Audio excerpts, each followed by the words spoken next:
ನಾನು ಸೆಕ್ಯೂರಿಟಿ ವಾಸುವಿಗಾಗಿ ಸುತ್ತಲೂ ನೋಡಿದೆ. ಅವನು ಟೀ ಕುಡಿದು ಬರಲು ಹೋಗಿದ್ದ. ನಾವೇ ಆ ಹುಡುಗರಿಗೆ ಕೊಟ್ಬಿಡೋಣ ಬನ್ನಿ ಎಂದು ನಾನು ಆ ಹುಡುಗರ ಅಪಾರ್ಟ್ಮೆಂಟ್ಗೆ ಹೋಗಿ ನೋಡಿದಾಗ ಅದು ಬೀಗ ಹಾಕಿತ್ತು. ಬೇರೆ ದಾರಿ ಇಲ್ಲದೆ ನಾನು ಆ ಜಾಕೆಟನ್ನು ಮನೆಗೆ ತಂದಾಗ ಸಂಜೀವ್ ಅಸಹನೆಗೊಂಡ್ರು. ನಿನಗ್ಯಾಕೆ ಈ ಜವಾಬ್ದಾರಿ? ಅಲ್ಲೇ ಬಿಸಾಕ್ ಬರಬಾರ್ದಾಗಿತ್ತಾ? ಸಂಜೀವ್, ಯಾಕೆ ಹೀಗಾಡ್ತೀರಿ? ಯಾರ್ದೋ ಏನೋ, ನಾವ್ಯಾಕೆ ಬಿಸಾಕಬೇಕು? ವಾಸಿಗೆ ಹೇಳಿರ್ತೀನಿ, ಯಾರಾದರೂ ಬಂದು ಕೇಳಿದ್ರೆ ಕೊಟ್ಟು ಕಳಿಸೋಣ ಎಂದು ಸಂಜೀವ್ ಗೊಣಗುತ್ತಿದ್ದನ್ನು ಲೆಕ್ಕಿಸದೆ ಅದನ್ನು ಒಳಗಿಟ್ಟೆ. ನಾವು ಊಟ ಮುಗಿಸಿ ಕೊಂಚ ಹೊತ್ತು ವಿಶ್ರಮಿಸಿಕೊಳ್ಳಲು ಮಲಗುವ ಹವಣೆಯಲ್ಲಿದ್ದಾಗ ಹೊರಗೆ ಕರೆಗಂಟೆಯ ಸದ್ದು, ಜೊತೆಗೆ ಜೋರಾಗಿ ಬಾಗಿಲು ಬಡಿಯುತ್ತಾ ಅಮ್ಮ ಅಮ್ಮ ಎಂದು ಕೂಗಿದ ದನಿ ಕೇಳಿ ಬಂದಾಗ ಸಂಜೀವ್ ಸಿಡಿಮಿಡಿಗೊಂಡ್ರು. ಯಾರದು ಹಾಗೆ ಬಾಗಿಲು ಬಡಿತಾ ಇರೋದು? ಸೆನ್ಸ್ ಇಲ್ವಾ ಅವರಿಗೆ? ಕಾಲಿಂಗ್ ಬೆಲ್ ಒತ್ತಬೇಕು ಅಂತ. ನೋಡ್ತೀನಿ ರೀ. ನಾನು ಬಾಗಿಲ ಸಂದಿಯಲ್ಲಿ ನೋಡಿದಾಗ ಜಯಮ್ಮ ನಿಂತಿದ್ಲು. ನಾನು ಅಚ್ಚರಿಯಿಂದಲೇ ಬಾಗಿಲು ತೆಗೆದೆ. ಏನು ಜಯಮ್ಮ, ಬೆಳಗ್ಗೆ ನಮ್ಮನೆ ಕೆಲಸ ಆಯ್ತಲ್ಲ? ಜಯಮ್ಮನ ಮುಖದಲ್ಲಿ ಗಾಬರಿ ತುಂಬಿತ್ತು. ದಡದಡನೆ ಓಡ್ ಬಂದಿದ್ದಾಳೇನೋ ಎನ್ನುವಂತೆ ಹಣೆಯಿಂದ ಬೆವರಿಳಿಯುತ್ತಿತ್ತು. ಆಯಮ್ಮ ಹೋಗ್ಬಿಟ್ಟಿದ್ದಾರೆ ಕಣ್ರವ್ವ. ಏದುಸಿರಿನೊಂದಿಗೆ ಮಾತುಗಳು ಬಂದಾಗ ನನಗೆ ಅರ್ಥವಾಗಲಿಲ್ಲ. ಯಾರು? ಏನಾಯಿತು ಜಯಮ್ಮ? ಆಯಮ್ಮ ಸತ್ತೋಗವ್ರೆ. ಯಾರು? ಅದೇ ವೈಜಯಂತಿ ಅಮ್ಮವರು. ನನ್ನೆದೆ ದಸಕ್ಕೆಂದಿತು. ಏನು ಮಾತಾಡ್ತಿದ್ಯಾ ಜಯಮ್ಮ? ನನಗೆ ಅರಿವಿಲ್ಲದೆ ನನ್ನ ದನಿ ಗಡುಸಾಗಿ ಏರ್ತು. ಅಷ್ಟರಲ್ಲಿ ಸಂಜೀವ್ ಕೂಡ ಎದ್ದು ಬಂದರು. ಏನದು ಗಲಾಟೆ? ಅಣ್ಣ, ವೈಜಯಂತಿ ಅಮ್ಮವರು ಇದ್ರಲ್ಲ, ಸತ್ತೋಗ್ಬಿಟ್ಟವ್ರೆ. ಬುದ್ಧಿ ರಕ್ತ ಸುರಿತಾ ಐತೆ. ಜಯಮ್ಮನ ಮುಖ ಬಿಳಿಚ್ಕೊಂಡಿತ್ತು. ಸಂಜೀವ್, ಇವಳೇನು ಹೇಳ್ತಿದ್ದಾಳೆ ನೋಡಿ. ನಾನು ತೊದಲಿದೆ. ಅಷ್ಟು ಹೊತ್ತಿಗೆ ನನ್ನೆದೆ ಬಡಿತ ಹಿಮ್ಮಡಿಯಾಗಿತ್ತು. ಏನು ಹೇಳ್ತಿದ್ಯಾ ಜಯಮ್ಮ? ಯಾರು ಹೇಳಿದ ನಿನಗೆ? ಸಂಜೀವ್ ಕೇಳಿದಾಗ ಅವಳು ಅಂಗೈನಿಂದ ಹಣೆ ಬಡ್ಕೊಂಡ್ಳು. ಅಯ್ಯೋ, ಯಾಕೆ ಹೇಳಬೇಕು? ನೀವೇ ಬಂದು ನೋಡಿ ಬುದ್ಧಿ. ನಾನು ಸಂಜೀವ್ ಅವಳ ಹಿಂದೆ ಧಾವಿಸಿ ಹೊರಟ್ವಿ. ವೈಜಯಂತಿಯವರ ಮನೆ ಬಾಗಿಲು ಅಗಲವಾಗಿ ತೆರೆದಿತ್ತು. ಜಯಮ್ಮ ರೂಮಿನತ್ತ ಕೈ ತೋರಿಸಿ, ಅಲ್ಲಿ ಹೋಗಿ ನೋಡ್ರವ ಎಂದು ಅಳತೊಡಗಿದ್ಲು. ನಾನು ಆ ರೂಮಿನತ್ತ ಹೋಗಿ ನೋಡಿದೊಡನೆ ಎದೆ ಜಲ್ ಎಂದಿತು. ಹೌದು, ಅಂಗಾತವಾಗಿ ಮಂಚದ ಮೇಲೆ ವೈಜಯಂತಿಯವರು ಬಿದ್ದಿದ್ರು. ಅದು ಮಲಗುವ ಭಂಗಿಯಂತಿರಲಿಲ್ಲ, ಯಾರೋ ಹಾಸಿಗೆ ಮೇಲೆ ತಳ್ಳಿದಂತಿತ್ತು. ಹೊಟ್ಟೆಯ ಭಾಗದಲ್ಲಿ ಯಾರೋ ಇರಿದಂಥ ಗಾಯ. ರಕ್ತ ಹರಿದು ಹಾಸಿಗೆಯ ಬೆಡ್ಶೀಟ್ ಮೇಲೆ ಹೆಪ್ಪುಗಟ್ಟಿತ್ತು. ಅದಲ್ಲದೆ ಗಾಯದಿಂದ ಇನ್ನೂ ಸಣ್ಣಗೆ ರಕ್ತ ಸುರಿತಲೇ ಇತ್ತು. ನಾನು ಅದನ್ನು ಒರೆಸಲು ಬಾಗಿದಾಗ ನನ್ನ ಹಿಂದೆ ಬಂದ ಸಂಜೀವ್ ತಟ್ಟನೆ ಹಿಡಿದು ನನ್ನನ್ನು ಹಿಂದಕ್ಕೆಳೆದ್ರು. ಮುಟ್ಬೇಡ ಮಮತಾ, ತಕ್ಷಣ ಪೊಲೀಸ್ಗೆ ಇನ್ಫಾರ್ಮ್ ಮಾಡಬೇಕು. ಇನ್ನು ತೆರೆಯೋದೇ ಇಲ್ಲ ಎನ್ನುವಂತೆ ಬಿಗಿಯಾಗಿ ಮುಚ್ಚಿದ ವೈಜಯಂತಿಯವರ ಕಣ್ಗಳನ್ನು ನೋಡಿ ನನಗೆ ದುಃಖ ತಡೆಯಲಾಗಲಿಲ್ಲ. ಏನ್ರಿ ಇದು? ನಂಬೋದಕ್ಕೆ ಆಗ್ತಿಲ್ಲ. ಯಾರೋ ಬಂದು ಕೊಲೆ ಮಾಡಿ ಹೋಗಿದ್ದಾರಲ್ಲ ಸಂಜೀವ್ ಎಂದು ಅಲ್ಲೇ ಕುಸಿದು ಕುಳಿತುಬಿಟ್ಟೆ. ನಮ್ಮ ಗಲಾಟೆ ಕೇಳಿ ಎಲ್ಲ ಒಬ್ಬೊಬ್ಬರೇ ಬಂದು ನೆರೆಯ ತೊಡಗಿದ್ರು. ಸುನಂದಾಳ ಪತಿ ಸಂಜೀವ್ ಇಬ್ಬರು ತಡ ಮಾಡದೆ ಪೊಲೀಸರಿಗೆ ಫೋನ್ ಮಾಡಿದರು. ಅಯ್ಯೋ, ಏನು ಗತಿ ಬಂತಪ್ಪ. ನಮ್ಮ ಅಪಾರ್ಟ್ಮೆಂಟ್ನಲ್ಲಿ ಯಾವತ್ತೂ ಹೀಗಾಗಿರಲಿಲ್ಲ. ವಿಶಾಲಾಕ್ಷಿ ಉದ್ಗಾರ ತೆಗೆದ್ರು. ಸುನಂದಾಳು ಓಡಿ ಬಂದ್ಲು. ನಮ್ಮ ಅಪಾರ್ಟ್ಮೆಂಟ್ನಲ್ಲಿ ಮರ್ಡರಾ? ಮೈ ಗಾಡ್, ನಂಬೋಕೆ ಆಗ್ತಿಲ್ಲ. ಆಕೆ ಒಂಟಿ ಹೆಂಗ್ಸು ಅಂತ ಯಾರೋ ಮೊದಲೇ ತಿಳ್ಕೊಂಡು ಪ್ಲ್ಯಾನ್ ಮಾಡಿದ್ದಾರೆ. ಸೆಕ್ಯೂರಿಟಿ ಇರ್ತಾನಲ್ಲ, ಹೇಗೆ ಒಳಗೆ ಬಿಟ್ಟ? ಹಾಗಾದರೆ ಯಾರೋ ಇಲ್ಲಿರೋರೇ ಮಾಡಿರಬೇಕು. ಏನ್ರಿ ಹೇಳ್ತಿದ್ದೀರಾ? ಇಲ್ಲಿ ಇರೋರು ಯಾರು ಅಂತವರಲ್ಲ. ಆಕೆ ಬಂದು 1 ವರ್ಷ ಆಗ್ತಾ ಬಂತು. ಇಷ್ಟು ದಿನ ಯಾರೂ ತೊಂದರೆ ಕೊಟ್ಟಿಲ್ಲ. ಈಗ ಇದ್ದಕ್ಕಿದ್ದಂತೆ ಯಾರಾದರೂ ಬಂದು ಕೊಲೆ ಮಾಡ್ತಾರಾ? ಆ ಬೀರು ತೆಗೆದಿದೆ ನೋಡಿ. ಯಾರೋ ಕಳ್ತನ ಮಾಡೋಕ್ಕೆ ಬಂದಿರಬೇಕು. ಹಾಡಾಗ್ಲಲ್ಲೇ ಎಂಥದ್ರಿ ಕಳ್ತನ? ಅಯ್ಯೋ ರಾಮ, ಇನ್ನು ನಾವೆಲ್ಲ ಹುಷಾರಾಗಿರಬೇಕು. ಎಲ್ಲರ ಮನಸ್ಸು ಬಂದಂತೆ ತಮಗೆ ತೋಚಿದಂತೆ ಮಾತನಾಡ್ತಿದ್ರು. ಎಲ್ಲರ ಮುಖದಲ್ಲೂ ಭಯ ತುಂಬಿತ್ತು. ಜಯಮ್ಮನಂತೂ ನೆಲದ ಮೇಲೆ ವೈಜಯಂತಿಯವರ ಕಾಲ್ ಬಳಿ ಕುಳಿತು ಅಳುತ್ತಿದ್ಲು. ನನಗೆ ದುಃಖ ಹುಮ್ಮೇಳಿಸಿ ಬಂದರೂ ಕಣ್ಣೀರು ಬರ್ತಿರ್ಲಿಲ್ಲ. ತೀರಾ ಗಡಬಡಿದವಳಂತೆ ಕುಳಿತುಬಿಟ್ಟಿದ್ದೆ. ಎಲ್ಲರ ಮಾತುಗಳು ಕಿವಿಗೆ ಬೀಳ್ತಿದ್ರೂ ಪ್ರತಿಕ್ರಿಯೆ ತೋರಿಸಲಾಗದಷ್ಟು ನನ್ನ ಮನಸ್ಸು ಜಡವಾಗಿತ್ತು. ಪೊಲೀಸ್ನವರು ಆಗಮನವಾದಾಗ ಎಲ್ಲರ ಮಾತುಗಳು ಸ್ತಬ್ಧವಾದವು. ಇನ್ಸ್ಪೆಕ್ಟರ್ ಒಮ್ಮೆ ಸುತ್ತಲೂ ಕಣ್ಣಾಡಿಸಿ ನೋಡ್ತಾ ಒಳಗೆ ಬಂದರು. ಅವರ ಜೊತೆ 2 ಕಾನ್ಸ್ಟೇಬಲ್ಗಳು, ಒಬ್ಬ ಲೇಡಿ PC ಇದ್ರು. ಎಲ್ಲರೂ ದಾರಿ ಬಿಡಿ, ಯಾರೂ ಒಳಗಡೆ ಇರಬಾರ್ದು.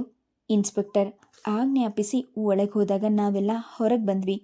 ನಾವೆಲ್ಲ ಬಾಗಿಲು ಬಳಿ ನಿಂತು ನೋಡ್ತಿದ್ದಂತೆ ಇನ್ಸ್ಪೆಕ್ಟರ್ ರೂಮಿನೊಳಗೆ ಹೋಗಿ 2 ನಿಮಿಷದಲ್ಲಿ, ರೀ, ಇನ್ನೂ ಬದುಕಿದ್ದಾರೆ, ಸತ್ತಿಲ್ಲ, ಬೇಗ ಆ್ಯಂಬ್ಯುಲೆನ್ಸ್ ಕರೆಸಿ ಎಂದಾಗ PCಗೆ ಆದೇಶ ನೀಡಿದಾಗ ನನಗೆ ಎದೆ ಬಡಿತ ಹಿಮ್ಮಡಿಯಾಯಿತು.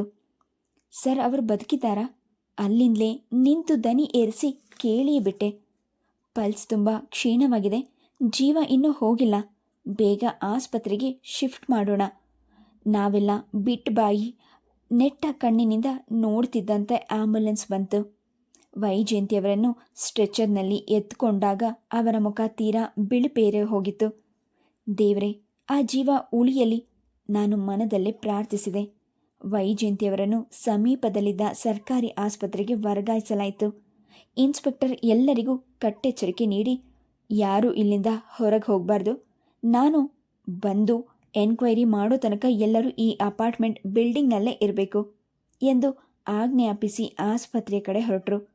ಅವರ ಆದೇಶದಂತೆ 2 ಕಾನ್ಸ್ಟೇಬಲ್ಗಳು ಅಪಾರ್ಟ್ಮೆಂಟ್ ಮುಂದೆ ಕಾವಲಾಗಿದ್ದರು. ವಿಷಯ ತಿಳಿದು ಸೆಕ್ಯೂರಿಟಿ ವಾಸು ಪೆಚ್ಚಾಗಿ ಹೋಗಿದ್ದ. ಇವತ್ತು ಆ ಮೇಡಮ್ ಮನೆಗೆ ಯಾರೂ ಬಂದಿಲ್ಲ, ನಾನು ಇಲ್ಲೇ ಇದ್ದೀನಿ, ಹೇಗಾಯಿತು ಇದೆಲ್ಲ ಎಂದು ಕಳವಳಗೊಂಡ. ಸರಿಸುಮಾರು ಎಲ್ಲ ಅಪಾರ್ಟ್ಮೆಂಟ್ನವರು ಬೇಸ್ಮೆಂಟ್ನಲ್ಲೇ ಸೇರಿದ್ರು. ವೈಜಯಂತಿಯವರು ಇನ್ನೂ ಬದುಕಿದ್ದಾರೆ ಎಂಬ ಸಮಾಧಾನ ಒಂದು ಕಡೆಯಾದರೆ, ಅವರ ಕೊಲೆಗೆ ಯಾರು ಪ್ರಯತ್ನ ಮಾಡಿರ್ಬೋದು ಎಂಬ ಸಂದೇಹ, ಭಯ ಇನ್ನೊಂದು ಕಡೆ. ಅಷ್ಟರಲ್ಲಿ ನನ್ನ ಫೋನ್ ರಿಂಗ್ ಆಯಿತು. ನೋಡಿದಾಗ ದೀಪಾ. ನಮ್ಮ ಆತಂಕ ಗಡಿಬಿಡಿಯಲ್ಲಿ ನಾನು ಅವಳನ್ನು ಸಂಪೂರ್ಣವಾಗಿ ಮರೆತು ಬಿಟ್ಟಿದ್ದೆ. ಛೇ, ಅವಳಿಗೆ ಮುಖ್ಯವಾಗಿ ಈ ವಿಷಯ ತಿಳಿಸ್ಬೇಕಿತ್ತು. ಹಲೋ ಆಂಟಿ, ಸಾರಿ, ಇಷ್ಟೊತ್ತಿನಲ್ಲಿ ಡಿಸ್ಟರ್ಬ್ ಮಾಡ್ತಾ ಇದ್ದೀನಿ, ನಿದ್ದೆ ಮಾಡ್ತಿದ್ರಾ? ನನಗೆಲ್ಲಿಯ ನಿದ್ರೆ? ನಾನು ಬಂದ ಮಾತನ್ನು ತಡೆದು ಇಲ್ಲ ಎಂದೆ. ಯಾಕೋ ಇವತ್ತು ಅಮ್ಮ ತುಂಬ ಜ್ಞಾಪಕ ಬರ್ತಿದ್ದಾಳಾಂಟಿ, ಹೇಗಿದ್ದಾರೆ? ನಿಮಗೆ ಸಿಕ್ಕಿದ್ರಾ? ಹುಷಾರಾಗಿದ್ದಾರೆ ತಾನೆ? ಅವಳ ದನಿಯಲ್ಲಿ ತುಂಬಿದ ಕಾಕುಲತೆ ಗಮನಿಸಿ ನನಗೆ ಮನಸ್ಸು ಭಾರವಾಯಿತು. ದೀಪಾ, ನಿನಗೊಂದು ಸಮಾಚಾರ ಹೇಳಬೇಕು. ಗಾಬರಿಯಾಗದೆ ಧೈರ್ಯವಾಗಿ ತಗೊಬೇಕು ನೀನು. ಏನಾಂಟಿ? ನಿಮ್ಮ ತಾಯಿನ ಈಗ ತಾನೇ ಹಾಸ್ಪಿಟಲ್ಗೆ ಶಿಫ್ಟ್ ಮಾಡಿದ್ದಾರೆ. ಯಾಕೆ? ಅವಳ ದನಿಯಲ್ಲಿ ಗಾಬರಿ ತುಂಬಿತು. ನಾನು ಅವಳಿಗೆ ಇಲ್ಲಿನ ಸನ್ನಿವೇಶವನ್ನು ವಿವರಿಸಿದಾಗ ಅವಳು ಎಲ್ಲ ಕೇಳಿಸ್ಕೊಂಡು, ಆಂಟಿ, ನಾನು ಈಗಲೇ ಅಲ್ಲಿಗೆ ಬರ್ತೀನಿ ಎಂದಾಗ ಅವಳ ದನಿ ನಡುಗುತ್ತಿತ್ತು. ಬೇಡಮ್ಮ, ಮೋಸ್ಟ್ಲಿ ಯಾರನ್ನೂ ಒಳಗಡೆ ಬಿಡಲ್ಲ ಅನಿಸುತ್ತೆ. ನಾವು ಯಾರೂ ಹೊರಗಡೆ ಹೋಗೋ ಹಾಗಿಲ್ಲ, ಪೊಲೀಸ್ನವರು ಎಂಟ್ರೆನ್ಸ್ನಲ್ಲಿ ನಿಂತಿದ್ದಾರೆ. ನಾನು ಹೇಳಿದ್ರು ಅವಳದನ್ನು ಒಪ್ಪುವ ಸ್ಥಿತಿಯಲ್ಲಿರಲಿಲ್ಲ. ಏನಾದರೂ ಆಗಲಿ ಆಂಟಿ, ನನ್ನ ಮನಸ್ಸು ತಡೆಯಲ್ಲ, ನಾನು ಈಗಲೇ ಬರ್ತೀನಿ ಎಂದು ಫೋನ್ ಸಂಪರ್ಕ ಕಡಿದ್ಲು. ಇನ್ಸ್ಪೆಕ್ಟರ್ ಬರೋವರೆಗೂ ಯಾರು ವೈಜಯಂತಿಯ ಮನೆಯೊಳಗೆ ಕಾಲಿಡಬಾರ್ದೆಂದು ಅಲ್ಲಿಯೇ ಒಬ್ಬ PC ಕುಳಿತಿದ್ರು. ದೀಪಾ ಬಂದಾಗ ಅವಳನ್ನು ಒಳಗೆ ಬಿಡಲಿಲ್ಲ. ಇಲ್ಲೇನೋ ದೊಂಬರಾಟ ನಡೀತಾ ಇಲ್ಲ, ಹೋಗಮ್ಮ, PC ಒಬ್ಬ ಹೊರಟಾಗಿ ಹೇಳ್ದ.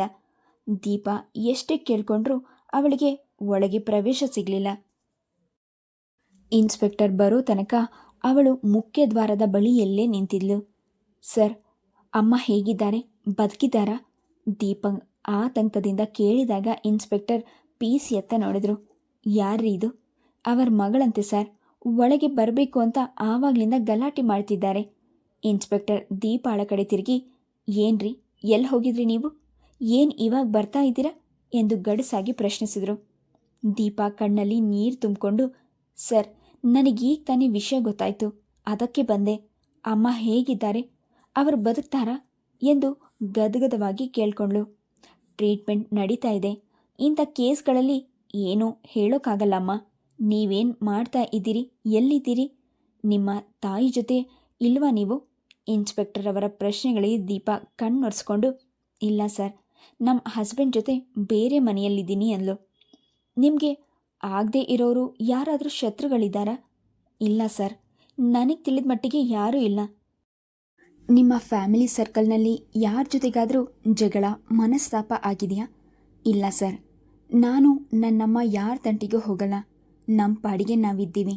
ದೀಪಾ ನಂಬರಳಾಗಿ ಉತ್ತರಿಸಿದ್ಲು. ಎಲ್ಲಿ ಕೆಲಸ ಮಾಡ್ತಾ ಇದ್ದೀರಾ ನೀವು? ಈಗ ಸದ್ಯಕ್ಕೆ ನಾನು ಮನೆಯಲ್ಲೇ ಇದ್ದೀನಿ ಸರ್. ನಿಮಗೂ ನಿಮ್ಮ ತಾಯಿಗೂ ಹೇಗೆ? ಏನಾದರೂ ಜಗಳ, ಮನಸ್ತಾಪ?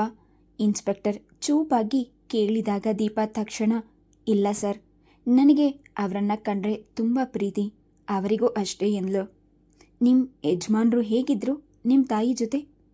ಅವರು ಯಾವ ಮಾತಿಗೂ ಬರೋದೇ ಇಲ್ಲ ಸರ್. ಅವರ ಪಾಡಿಗೆ ಅವರಿರ್ತಾರೆ. ನಾನು ದೀಪಾಳ ಮಾತುಗಳನ್ನು ಕೇಳಿಸ್ಕೊಳ್ತಿದ್ರೂ ಯಾವ ಪ್ರತಿಕ್ರಿಯೆಯೂ ತೋರ್ತಿರ್ಲಿಲ್ಲ. ಇತ್ತೀಚೆಗೆ ದೀಪಾಳಿಗೆ ವೈಜಯಂತಿಯವರಿಗೆ ಯಾವ ಗಲಭೆಯೂ ಆಗಿರಲಿಲ್ಲ. ದೀಪಾ ತಾಯಿಯ ಬಗ್ಗೆ ಪ್ರೀತಿ ವಿಶ್ವಾಸ ವ್ಯಕ್ತಪಡಿಸುತ್ತಲೇ ಇದ್ಲು. ಅವಳ ಗಂಡ ಜೋಸೆಫ್ ಮತ್ತೆಂದು ಈ ಕಡೆ ತಲೆ ಹಾಕಿರಲಿಲ್ಲ. ಅಂದಮೇಲೆ ನಾನು ದೀಪಾಳ ಮಾತಿನಲ್ಲಿ ತಲೆ ಹಾಕುವ ಅವಶ್ಯಕತೆ ತೋರಲಿಲ್ಲ. ನನ್ನ ಮನಸ್ಸು ವೈಜಯಂತಿ ಬದುಕುಳಿತಾರೆಯೇ ಎಂಬ ಚಿಂತೆಯಲ್ಲಿ ಮುಳುಗಿತ್ತು. ದೀಪಾಳನ್ನು ಪ್ರಶ್ನಿಸಿದ ಮೇಲೆ ಇನ್ಸ್ಪೆಕ್ಟರ್ ತಮ್ಮ ತನಿಖೆ ಆರಂಭಿಸಿದ್ರು. ಯಾರು ಮೊದಲು ಆಕೆನ ನೋಡಿದ್ದು? ಹೇಗೆ ಗೊತ್ತಾಯ್ತು ನಿಮಗೆಲ್ಲ? ನಮ್ಮನೆ ಕೆಲಸದವಳು ನಮ್ಮನೆಗೆ ಬಂದು ಹೇಳಿದ್ಲು. ಸಂಜೀವ್ ಉತ್ತರಿಸಿದ್ರು. ಯಾರದು ಕೆಲಸದವಳು? ಕರೀರಿ. ಇನ್ಸ್ಪೆಕ್ಟರ್ ಆಜ್ಞಾಪನೆಯ ಮೇರೆಗೆ ಜಯಮ್ಮ ಮುಂದೆ ಬಂದ್ಲು. ಪೊಲೀಸರ ತನಿಖೆ ಎಂದು ಅವಳು ಗಾಬರಿಗೊಂಡಂತೆ ಕಾಣ್ತಿದ್ಲು. ಏನಮ್ಮ ನಿನ್ನ ಹೆಸರು? ಜಯಮ್ಮ ಅಂತ ಬುದ್ಧಿ. ಈ ವೈಜಯಂತಿ ಅನ್ನೋರ ಮನೆಯಲ್ಲಿ ಕೆಲಸ ಮಾಡ್ತೀಯಾ? ಹೌದು ಬುದ್ಧಿ. ಎಷ್ಟು ವರ್ಷದಿಂದ? ಆಯಮ್ಮ ಇಲ್ಲಿಗೆ ಬಂದು 7-8 ತಿಂಗಳಾಯ್ತು ಬುದ್ಧಿ. ಆವಾಗಿನಿಂದ ಅವರ ಮನೆ ಕೆಲಸ ಮಾಡ್ತಾ ಇದ್ದೀನಿ. ನೀನೇನ ಮೊದಲು ಅವರನ್ನು ನೋಡಿದ್ದು ಇವತ್ತು? ಏನೇನು ನಡೀತು ಅಂತ ಹೇಳು. ಇನ್ಸ್ಪೆಕ್ಟರ್ನ ಕಠೋರ ದನಿಗೆ ಅವಳು ಬೆದರುತ್ತಾ, ಅಮ್ಮವರು ಇಸ್ತ್ರಿ ಮಾಡಿಸೋಕೆ ಬಟ್ಟೆಗಳು ಕೊಡ್ತೀನಿ ಅಂತ ಹೇಳಿದರು. ಅದಕ್ಕೆ ಎಲ್ಲರ ಮನೆ ಕೆಲಸ ಮುಗಿಸಿ ಅವರ ಮನೆಗೆ ಬಂದೆ ಬುದ್ಧಿ. ಬಾಗ್ಲು ಹರೆ ಹೊಡೆದಿತ್ತು. ಅಮ್ಮವ್ರೆ ಅಂತ ಕೂಕ್ಕೊಂಡು ಒಳಗೆ ಬಂದೆ. ನೋಡಿದ್ರೆ ರೂಮ್ನಾಗೆ ಅಮ್ಮವ್ರು ಕೊಲೆಯಾಗಿ ಬಿದ್ದುಬಿಟ್ಟವ್ರೆ ಎಂದಾಗ ಇನ್ಸ್ಪೆಕ್ಟರ್ ಅವರ ನೋಟ ತೀಕ್ಷ್ಣವಾಯಿತು. ಕೊಲೆ ಅಂತ ಹೇಗೆ ಹೇಳ್ತೀಯ? ಅವರಿನ್ನೂ ಸತ್ತಿಲ್ಲ, ಆಸ್ಪತ್ರೆಯಲ್ಲಿದ್ದಾರೆ. ಅವರು ಸತ್ತು ಹೋಗಿದ್ದಾರೆ ಅಂತ ನಿನಗೆ ಹೇಗೆ ಖಾತ್ರಿಯಾಗಿತ್ತು? ಅವರ ಪ್ರಶ್ನೆಗಳ ದಾಳಿಗೆ ಅವಳು ತಬ್ಬಿ ಬಾದ್ಲು. ಅಮ್ಮವರು ಅಲುಗಾಡದೆ ಮಲ್ಕೊಂಡ್ಬಿಟ್ಟಿದ್ರು. ಬಟ್ಟೆ ಜಾಗದಾಗೆ ರಕ್ತ ಸುರಿತಾ ಇತ್ತು ಬುದ್ಧಿ. ಸಿಕ್ಕಾಪಟ್ಟೆ ದಿಗಿಲ್ಪಟ್ಬಿಟ್ಟೆ. ಬಿರ್ನೆ ಓಡೋಗಿ ಈ ಮಮತಾ ಅಮ್ಮವ್ರ ಮನೆಗೆ ಹೋಗಿ ವಿಷಯ ತಿಳಿಸ್ದೆ.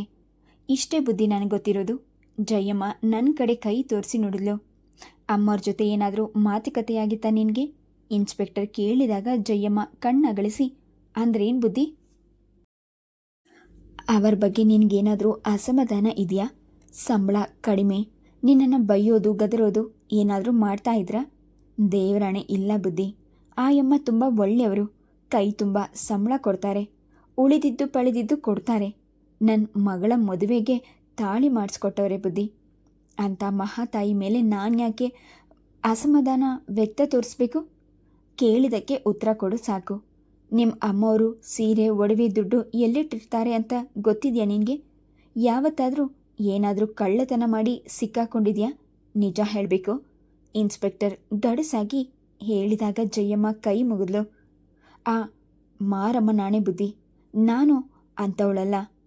ಎಷ್ಟು ವರ್ಷದಿಂದ ಇಲ್ಲಿ ಕೆಲಸ ಮಾಡ್ತಾ ಇವ್ನಿ, ಕೇಳಿಬೇಕಾದ್ರೆ. ಅಲ್ಲಿದ್ದ ಕೆಲವರು ನನ್ನ ಜೊತೆ ಅವಳ ಮಾತನ್ನು ಅನುಮೋದಿಸಿದ್ರು. ಇನ್ಸ್ಪೆಕ್ಟರ್ ನೀಳವಾಗಿ ಉಸಿರುಬಿಟ್ಟು, ಸರಿ, ವಿಷಯ ಇಲ್ಲಿಗೆ ಮುಗ್ದಿಲ್ಲ. ನಾವು ಆಗಾಗ ಬಂದು ತನಿಖೆ ಮಾಡ್ತಾ ಇರ್ತೀವಿ. ನಿನ್ನ address, phone number, Aadhaar card ಎಲ್ಲ ತೋರಿಸ್ಬೇಕು ನಮಗೆ. ಈ ಊರು ಬಿಟ್ಟು ಎಲ್ಲೂ ಹೋಗಬಾರ್ದು, ಗೊತ್ತಾಯ್ತಾ ಎಂದು ಆದೇಶ ನೀಡಿ ಬೇರೆಯವರ ಕಡೆ ಗಮನ ಹರಿಸಿದ್ರು. ಜಯಮ್ಮನ ಜೊತೆ ಬಂದು ವೈಜಯಂತಿಯವರನ್ನು ನೋಡಿದ ನನ್ನ ಹಾಗೂ ಸಂಜೀವ್ನ ಹೇಳಿಕೆ ತೆಗೆದುಕೊಂಡಾಗಿತ್ತು. ಅಲ್ಲಿದ್ದವರೆಲ್ಲರ ಫೋನ್ ನಂಬರ್ಗಳನ್ನು PC ತೆಗೆದುಕೊಂಡಿದ್ರು. ಆಕೆ ಇಲ್ಲಿ ಹೇಗಿದ್ರು? ಯಾರ ಜೊತೆಗಾದರೂ ಜಗಳ ಆಗಿತ್ತಾ? ಅವರಿಗೆ ಆಗದೇ ಇರೋರು ಯಾರಾದರೂ ಅಪಾರ್ಟ್ಮೆಂಟ್ನಲ್ಲಿದ್ದಾರಾ ಎಂದು ಇನ್ಸ್ಪೆಕ್ಟರ್ ಪ್ರಶ್ನಿಸಿದಾಗ ಹಿರಿಯರಾಗಿದ್ದ ಶ್ರೀಪತಿರಾಯರು, ಆಕೆ ಯಾರ ವಿಷಯಕ್ಕೂ ಬರ್ತಿರಲಿಲ್ಲ ಸರ್. ನನ್ನ ಮೊಮ್ಮಗಳಿಗೆ ಸಂಗೀತ ಹೇಳ್ಕೊಡ್ತಿದ್ರು.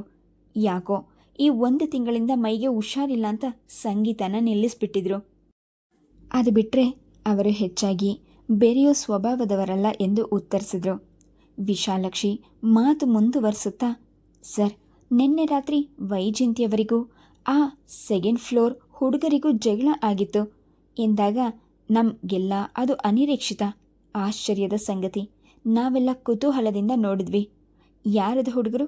ವಿಶಾಲಾಕ್ಷಿಯ ಗಂಡ ತಾವು ದನಿಗೂಡಿಸುತ್ತಾ, ಕೊಟ್ಯಾಯಂನಿಂದ ಬಂದಿದ್ದಾರೆ. ಇಬ್ಬರು ಹುಡುಗರು 2ನೇ ಫ್ಲೋರ್ನಲ್ಲಿ ಬಾಡಿಗೆಗಿದ್ದಾರೆ ಎಂದರು. ಹೇಗೆ ಆ ಹುಡುಗರು? ಎಷ್ಟು ವಯಸ್ಸು ಅವರಿಗೆ? ಸುಮಾರು 26, 27 ಇರಬಹುದು ಸರ್. ಯಾವಾಗಲೂ ಫ್ರೆಂಡ್ನ ಕರೆಯೋದು, ಪಾರ್ಟಿ ಮಾಡೋದು ಇದೇ ಗಲಾಟೆ. ನಾವು ಮೆಜಾರಿಟಿ ಇಲ್ಲಿ ವಯಸ್ಸಾದವರೇ ಇದ್ದೀವಿ. ತುಂಬ ಡಿಸ್ಟರ್ಬೆನ್ಸ್ ಆಗುತ್ತೆ. ವೈಜಯಂತಿ ಅವರ ಜೊತೆ ಏನು ಜಗಳ ಆಗಿತ್ತಾ? ಅವರ ಯುಟಿಲಿಟಿ 2nd ಫ್ಲೋರ್ ಬಾಲ್ಕನಿ ಕೆಳಗಡೆನೇ ಇದೆ ಸರ್. ಅಲ್ಲಿ ಯಾರೋ ಸಿಗರೆಟ್ ತುಂಡುಗಳು ಬಿಸಾಕಿದ್ರಂತೆ. ಅದಕ್ಕೆ ವೈಜಯಂತಿಯವರು ಆ ಹುಡುಗರನ್ನು ಕರೆದು ಚೆನ್ನಾಗಿ ಬೈದರು. ಆ ಹುಡುಗರು ತೀರಾ ಬಂಡರು ಸರ್. ನಾವಲ್ಲ, ಸೆಕ್ಯೂರಿಟಿಯವನು ಹಾಕಿರಬೇಕು ಅಂತಾರೆ. ಪಾಪ ನಮ್ಮ ಸೆಕ್ಯೂರಿಟಿಯವನು ಸಿಗರೆಟ್ ಸೇದಲ್ಲ. ವಿಶಾಲಾಕ್ಷಿ ಗಂಡನ ಮಾತನ್ನು ಅನುಮೋದಿಸುತ್ತಾ, ಅದಕ್ಕೆ ವೈಜಯಂತಿಯವರು ನಿಮ್ಮ ಹಾವಳಿ ಜಾಸ್ತಿ ಆಗಿದೆ, ಇಲ್ಲಿನ ಅಸೋಸಿಯೇಷನ್ಗೆ ಕಂಪ್ಲೇಂಟ್ ಮಾಡಿ ಇಲ್ಲಿಂದ ಓಡಿಸ್ತೀನಿ ಅಂತ ರೇಗಾಡಿದ್ರು. ಅದಕ್ಕೆ ಆ ಹುಡುಗರು, ನಾವು ಜನರ ಕಡೆಯಿಂದ ಬಂದಿದ್ದೀವಿ, ನಮ್ಮನ್ನು ಮುಟ್ಟಿ ನೋಡೋಣ ಅಂತ ಹೇಳಿದ್ರು ಎಂದಾಗ ಇನ್ಸ್ಪೆಕ್ಟರ್ ಹುಬ್ಬುಗಂಟಾಕಿದ್ರು. ಓನರ್ ಅಂದರೆ ಯಾರು? ಈ ಜಾಗದ ಮಾಲೀಕರು ಸರ್. ಅವರೇ ಈ ಅಪಾರ್ಟ್ಮೆಂಟ್ಸ್ ಕಟ್ಟಿರೋದು. ಅವರ ಕಡೆಯಿಂದ ಇಲ್ಲಿ 4 ಅಪಾರ್ಟ್ಮೆಂಟ್ಗಳಿವೆ. ಅದರಲ್ಲಿ ಒಂದನ್ನು ಆ ಹುಡುಗರಿಗೆ ಬಾಡಿಗೆ ಕೊಟ್ಟಿದ್ದಾರೆ. ಅದೇ ದಿಮಾಕ್ ಅವರಿಗೆ. ಮನೋಹರ್ ಆವೇಶದಿಂದ ನೋಡಿದರು. ಓನರ್ ಎಲ್ಲಿದ್ದಾರೆ? ಇಲ್ಲಿಲ್ಲ ಸರ್, ಅವರು ಮಾರ್ತಳ್ಳಿಯಲ್ಲಿ ಇದ್ದಾರೆ. ಆ ಹುಡುಗರಲ್ಲಿ ಕರೀರಿ. ಇನ್ಸ್ಪೆಕ್ಟರ್ ಸುತ್ತಲೂ ನೋಡಿದರು. ಶ್ರೀಪತಿ ರಾಯರು ದನಿ ತಗ್ಗಿಸಿ, ಬೀಗ ಹಾಕಿದೆ ಸರ್, ಬೆಳಗ್ಗೆಯಿಂದ ಪತ್ತೆ ಇಲ್ಲ ಎಂದರು. ಇನ್ಸ್ಪೆಕ್ಟರ್ ಮುಖದಲ್ಲಿ ಕೋಪ ಹಾಗೂ ಸಂಶಯದ ನೆರಳು ಇಣುಕಿತು. ಅವರ ಮೊಬೈಲ್ ನಂಬರ್ ಇದೆಯಾ? ಇದೆ ಸರ್, ವಿಶಾಲಾಕ್ಷಿಯ ಗಂಡ ಕೊಟ್ಟರು. ಇನ್ಸ್ಪೆಕ್ಟರ್ PC ಗೆ, ರೀ ಈ ನಂಬರ್ಗೆ ಕಾಲ್ ಮಾಡಿರಿ ಎಂದಾಗ PC ಆ ನಂಬರ್ಗೆ ಕರೆ ಮಾಡಿದರು. Please subscribe the channel, like and share. Thank you.